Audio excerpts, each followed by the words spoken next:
Assalamualaikum warahmatullahi wabarakatuh. Halo teman-teman semua, perkenalkan nama saya Resti Rizky Katriani. Pada kesempatan kali ini saya akan mempresentasikan materi mengenai modifikasi pembelajaran. Nah, khususnya tentang modifikasi bahan ajar dalam pendidikan inklusif. Materi ini membahas bagaimana guru dapat menyesuaikan bahan ajar agar sesuai dengan kebutuhan dan kemampuan setiap peserta didik, terutama anak berkebutuhan khusus atau ABK.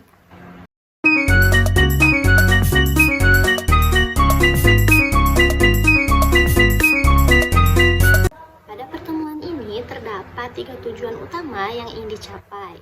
Pertama yaitu mahasiswa diharapkan mampu memahami sekaligus melaksanakan pengembangan atau modifikasi bahan ajar dalam pendidikan inklusif. Yang kedua yaitu mahasiswa mampu memahami sekaligus melaksanakan pengembangan atau modifikasi bahan ajar dalam pendidikan inklusif. Dan yang ketiga, mahasiswa diharapkan mampu menerapkan modifikasi bahan ajar sesuai dengan karakteristik dan kebutuhan masing-masing peserta didik. Nah, melalui tujuan tersebut, calon guru diharapkan dapat menciptakan pembelajaran yang adil, inklusif, dan mampu mengakomodasi perbedaan kemampuan setiap siswa.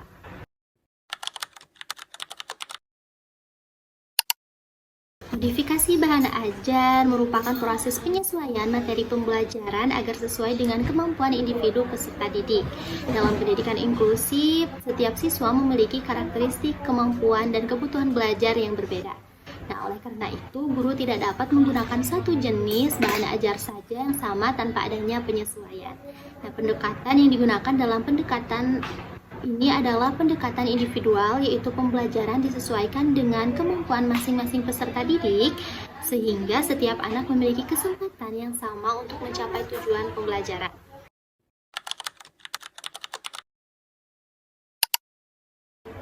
Dalam pengembangan bahan ajar terdapat 3 kegiatan utama. Yang pertama adalah menyeleksi bahan ajar, yaitu memilih materi yang paling sesuai dengan kebutuhan dan kemampuan peserta didik. Yang kedua adalah mengorganisasi bahan ajar, yaitu menyusun materi secara sistematis agar mudah dipahami oleh siswa. Sedangkan yang ketiga adalah mensintesis bahan ajar, yaitu mengintegrasikan bahan ajar tersebut ke dalam proses pembelajaran sehingga pembelajaran berlangsung secara utuh dan tidak memisahkan antara peserta didik berkebutuhan khusus dari teman-temannya. Dengan demikian, semua peserta didik dapat belajar bersama dalam satu kelas dengan penyesuaian yang diperlukan. Pada tahap seleksi, guru menentukan materi yang paling penting dan sesuai dengan kemampuan siswa. Nah, selanjutnya pada tahap organisasi, guru menyusun urutan materi dari yang paling sederhana menuju materi yang lebih kompleks sehingga peserta didik dapat memahami pembelajaran secara bertahap. Kemudian pada tahap sintesis, guru menggabungkan seluruh bahan ajar ke dalam proses pembelajaran di kelas reguler. Hal ini bertujuan agar peserta didik berkebutuhan khusus tetap belajar bersama teman-temannya dan dalam suasana pembelajaran yang inklusif.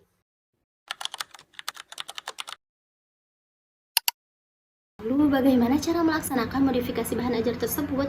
Pelaksanaan modifikasi bahan ajar dilakukan melalui beberapa langkah. Yang pertama yaitu mengidentifikasi bahan ajar yang digunakan di sekolah umum, kemudian melakukan asesmen terhadap kemampuan peserta didik berkebutuhan khusus agar guru mengetahui kebutuhan dan potensi masing-masing siswa.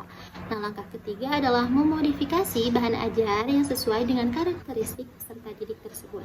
Nah, selanjutnya guru melakukan pengecekan terhadap hasil modifikasi untuk memastikan bahan ajar sudah sesuai atau belum.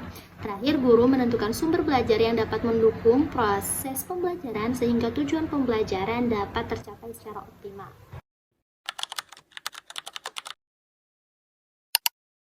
Peserta didik yang memiliki kecerdasan di atas rata-rata memerlukan bahan ajar yang lebih menantang dibandingkan teman-teman lainnya.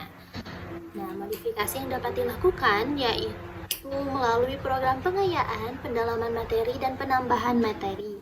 Dengan cara tersebut, kemampuan siswa yang memiliki potensi tinggi dapat berkembang secara maksimal tanpa merasa bosan dalam mengikuti pembelajaran. Nah, sementara itu, peserta didik yang memiliki kemampuan di bawah rata-rata memerlukan bahan ajar yang lebih sederhana dengan tingkat kesulitan yang disesuaikan.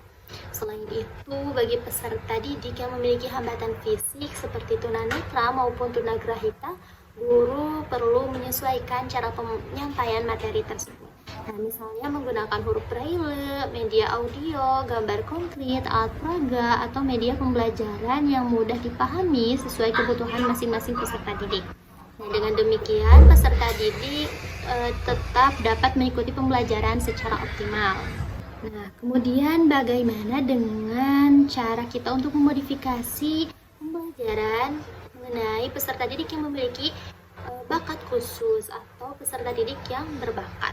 Nah, peserta didik yang memiliki berkebakatan khusus juga memerlukan pelayanan yang berbeda. Guru dapat memberikan kesempatan kepada siswa untuk mengembangkan bakatnya sesuai bidang yang dimiliki. Misalnya di bidang seni, olahraga, sains, ataupun teknologi. Nah, selain itu, guru juga dapat bekerja sama dengan berbagai lembaga atau komunitas yang dapat mendukung pengembangan potensi peserta didik sehingga bakat mereka berkembang secara maksimal.